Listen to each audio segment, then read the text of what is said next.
Hello guys, welcome back to the another video of the Indian Constitution. Guys, as you know, the father of Indian Constitution is Dr. Bhimrao Ramji Ambedkar. Guys, recent video में हमने part 1 the union and it's territory, part 2 citizenship, part 3 fundamental rights, part 4 directive principle of state policy and part 4 fundamental duties and union level हमने complete किया था। Article 151 तक हमने पूरा complete कर लिया था। ठीक है गाइज, आज हम बात करेंगे स्टेट लेवल पे। जैसा कि आपको रिसेंट वीडियो में मैंने आपको बताया था कि यूनियन लेवल पे सबसे सीनियर मोस्ट इंसान पोस्ट वाइज जो होते हैं प्रेसिडेंट, फिर उसके बाद वाइस प्रेसिडेंट, फिर प्राइम मिनिस्टर। ठीक है, हालांकि प्रेसिडेंट ने अपनी जो पावर, रियल पावर जो है वो प्राइम मिनिस्टर को अलॉट कर रखी है। ठीक है, सो गाइज आज हम बात करेंगे पार्ट 6 स्टेट के बारे में, जो कि आर्टिकल 152 से 237 तक है। अब यूनियन लेवल पे जो सबसे ओहदे में सबसे बड़े जो थे प्रेसिडेंट, और अब स्टेट लेवल पे जो हैं सबसे बड़े गवर्नर। तो आर्टिकल 152 में डेफिनेशन दी गई है स्टेट की। आर्टिकल 153 में गवर्नर फॉर स्टेट्स दिया गया है। गाइज, राजस्थान के जो करंट गवर्नर हैं वो कलराज मिश्रा जी हैं। और अब इनको आप रिलेट कर सकते हैं, जैसे आर्टिकल 52 में प्रेसिडेंट की पोस्ट दी गई थी। ठीक है guys, the president of India is given in article 52। अब जैसा कि आपको एक छोटा सा एग्जांपल बता रहा हूँ, प्रेसिडेंट जो घर में सबसे बड़ा होता है, उनकी एक आदत होती है कि सभी को साथ लेकर चलते हैं। वो सबसे पीछे चलेंगे, उनसे आगे चलते हैं। सभी परिवार के जो सब लोग होते हैं वो उनसे आगे चलते हैं एक कदम। ठीक है गाइस, तो इसी तरीके से प्रेसिडेंट जो है आर्टिकल 52 में दिया गया है। ठीक है, और आर्टिकल 153 में गवर्नर फॉर स्टेट्स दिया गया है। तो एक आर्टिकल आगे कर दें।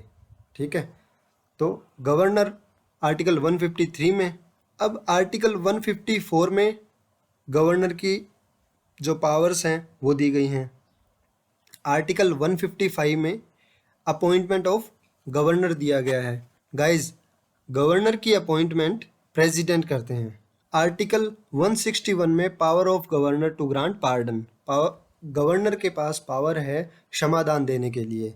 ठीक है, अब प्रेसिडेंट की हिरार्की जब हमने पढ़ी थी तब उसमें आर्टिकल 72 में पार्डन के रिगार्डिंग दिया गया था। Power of president to grant pardon article 72 में दिया गया था। Now guys, council of ministers. Council of ministers में गाइज सीनियर मिनिस्टर और जूनियर मिनिस्टर होते हैं। सीनियर मिनिस्टर मतलब cabinet ministers and junior ministers मतलब minister of states. Guys, article 163 में दिया गया है कि council of ministers to aid and advise governor. Guys, chief minister के अंडर में काउंसिल ऑफ मिनिस्टर्स आते हैं। ठीक है गाइज, चीफ मिनिस्टर जो होते हैं वो हेड होते हैं काउंसिल ऑफ मिनिस्टर्स के, जिनका काम होता है सलाह और सहायता देना गवर्नर को कार्यपालिका में। अब गाइज, वो सलाह गवर्नर माने या ना माने वो उनका डिस्क्रिशन है। ठीक है, वो उस सलाह को मान भी सकते हैं और नहीं भी मान सकते, उस पर कोई क्वेश्चन रेज नहीं किया जा सकता। ठीक है, अब आर्टिकल 164 में दिया गया है चीफ मिनिस्टर। अब गाइज, चीफ मिनिस्टर की अपॉइंटमेंट गवर्नर के द्वारा की जाती है, और जो बाकी अदर मिनिस्टर्स होते हैं उनकी अपॉइंटमेंट भी गवर्नर के द्वारा दी जाती है, बट प्राइम मिनिस्टर की सलाह लेने के बाद में। Now guys, state legislature. Article 168 बात करता है constitution of legislature in state. Guys, article 168 बात करता है constitution of legislature in state. अब गाइज, लेजिस्लेचर का आपको एक मीनिंग बता देता हूँ। Legislature means a group of people who have power to make and change the law. ठीक है, अब गाइज, आर्टिकल 168 में क्या है कि हर एक स्टेट में, in every state there shall be legislature which shall consist of governor.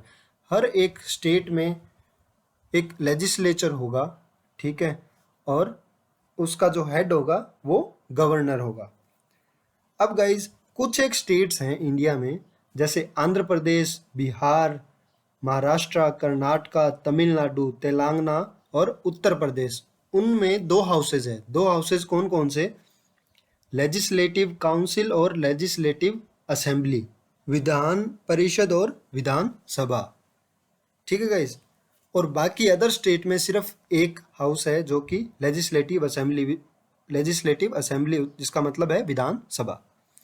Now guys article 169 बात करता है abolition and creation of legislative assembly in state.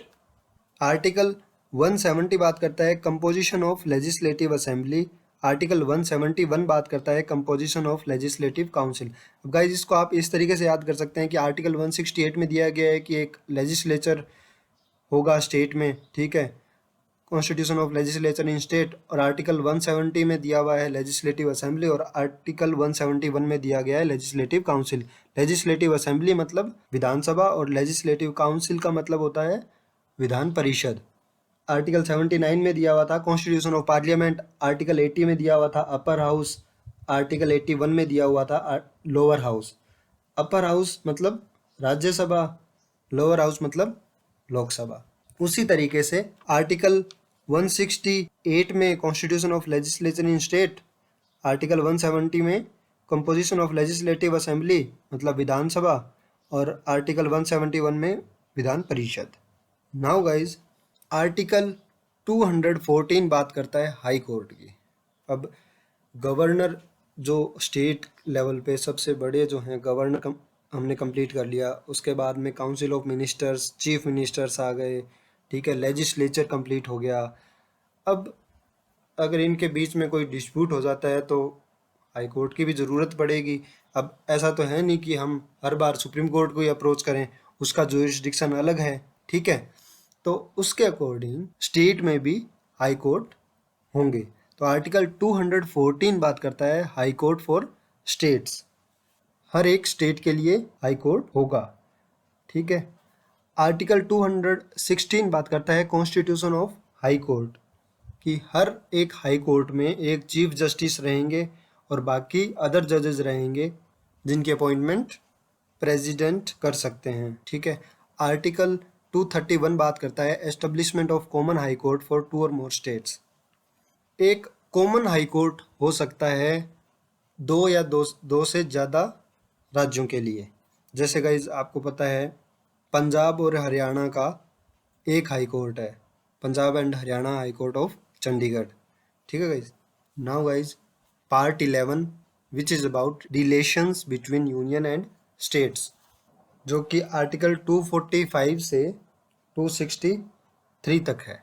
Now guys article 249 बात करता है power of parliament to legislate with respect to any matter in state list in national interest. केंद्र सरकार जो है वो राज्य सूची में भी कानून बना सकती है इन दी नेशनल इंटरेस्ट, ठीक है गाइज। आर्टिकल 262 बात करता है adjudication of disputes relating to water of inter state rivers और रिवर वैली। अब गाइज अगर दो स्टेट्स के बीच में पानी को लेकर कोई विवाद हो जाता है तो उसमें पार्लियामेंट जो है वो कानून बनाएगी उसके रिगार्डिंग, ठीक है गाइज। नाउ आर्टिकल 263 बात करता है इंटर स्टेट काउंसिल। अब पार्ट 12 जो है वो finance, property, contract and suits के रिगार्डिंग है, जो कि आर्टिकल 264 से लेकर 300A तक है। नाउ गाइज आर्टिकल 266 बात करता है कंसोलिडेटेड फंड के बारे में। Consolidated fund means taxes and duties to states, all revenues received by the government of India, all loans raised by government of issue of treasury bill, loans or ways and means advances, and all monies received by the government in repayment of loan shall be form one consolidated fund। तो guys जो भी taxes वगैरह हैं, loans Indian government के द्वारा जो raise किए गए हैं ट्रेजरी बिल के through by the issue of treasury bills, ठीक है, जो भी ड्यूटी इम्पोज की जाती है वो सब कंसोलिडेटेड फंड के फॉर्म में होते हैं। ये यूनियन लेवल और स्टेट लेवल पे अलग अलग होते हैं। यूनियन लेवल पे होते हैं तो कंसोलिडेटेड फंड ऑफ इंडिया होता है, और स्टेट लेवल पे होता है जो भी रिवेन्यू वगैरह कलेक्ट किया जाता है वो consolidated fund of the state form में होते हैं। नाउ गाइज आर्टिकल 267 बात करता है कॉन्टीजेंसी फंड के रिगार्डिंग, जो कि जिसका मतलब होता है इमरजेंसी फंड गाइज। आर्टिकल 280 बात करता है फाइनेंस कमीशन के रिगार्डिंग। अब गाइज प्रेसिडेंट को अगर ज़रूरी लगता है तो वो फाइनेंस कमीशन अपॉइंट कर सकते हैं, जिसमें एक चेयरमैन होगा और बाकी 4 अदर मेंबर होंगे जो कि प्रेसिडेंट के द्वारा अपॉइंट किए जाएंगे। Now guys part 14 services under the union and states, जो कि आर्टिकल 308 से लेकर 323 तक है। आर्टिकल 312 बात करता है ऑल इंडिया सर्विसेज के रिगार्डिंग, जिसमें IAS, IPS and IFS include है। आईएएस मतलब Indian administrative service, IPS Indian police service and IFS Indian forest service. Guys इसमें ध्यान देने वाली ये बात है, Indian foreign service all India services में इंक्लूड नहीं है, ठीक है। नाउ आर्टिकल 315 बात करता है UPSC public service commission for the union. Now part 15 बात करते हैं इलेक्शन के रिगार्डिंग, जिसमें आर्टिकल 324 में इलेक्शन कमीशन दिया गया है। नाउ पार्ट 16 बात करता है special provisions relating to certain classes. अब गाइज इनको मैंने क्लासीफाई कर रखा है SC ST के रिगार्डिंग इतने articles, article 330, 332, 335, 338, 338A SC ST के रिगार्डिंग है। और ये जो 2 आर्टिकल है 331 और 333 बात करते हैं एंग्लो इंडियंस के रिगार्डिंग, और आर्टिकल 340 OBC कमीशन के रिगार्डिंग है। तो आर्टिकल 330 बात करता है कि लोकसभा में SC ST के रिजर्वेशन के रिगार्डिंग है। आर्टिकल 332 बात करता है लेजिस्लेटिव असेंबली मतलब विधानसभा में SC ST का रिजर्वेशन। आर्टिकल 335 बात करता है claim of SC ST to service and post. Article 338 national commission for SC। Article 338A national commission for ST। अब एंग्लो इंडियंस के रिगार्डिंग है। आर्टिकल 331 जो है Anglo Indian in house of people, Lok Sabha में Anglo Indian का reservation. Article 333 बात करता है Anglo Indian in legislative assembly मतलब विधानसभा में एंग्लो इंडियन। अब इसको आप ऐसे याद कर सकते हैं, आर्टिकल 330 में तो SC ST है, फिर 331 में एंग्लो इंडियन है, दोनों लोकसभा में, दोनों लोकसभा की बात कर रहे हैं, ठीक है।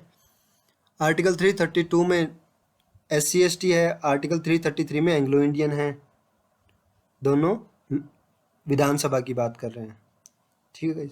नाउ आर्टिकल 340 बात करता है OBC कमीशन के रिगार्डिंग। पार्ट 17 जो कि ऑफिशियल लैंग्वेज के बारे में है, आर्टिकल 343 में हमारी जो इंडिया की ऑफिशियल लैंग्वेज है वो हिंदी है और लिपि जो है वो देवनागरी है। पार्ट 18 बात करता है इमरजेंसी प्रोविजन के रिगार्डिंग।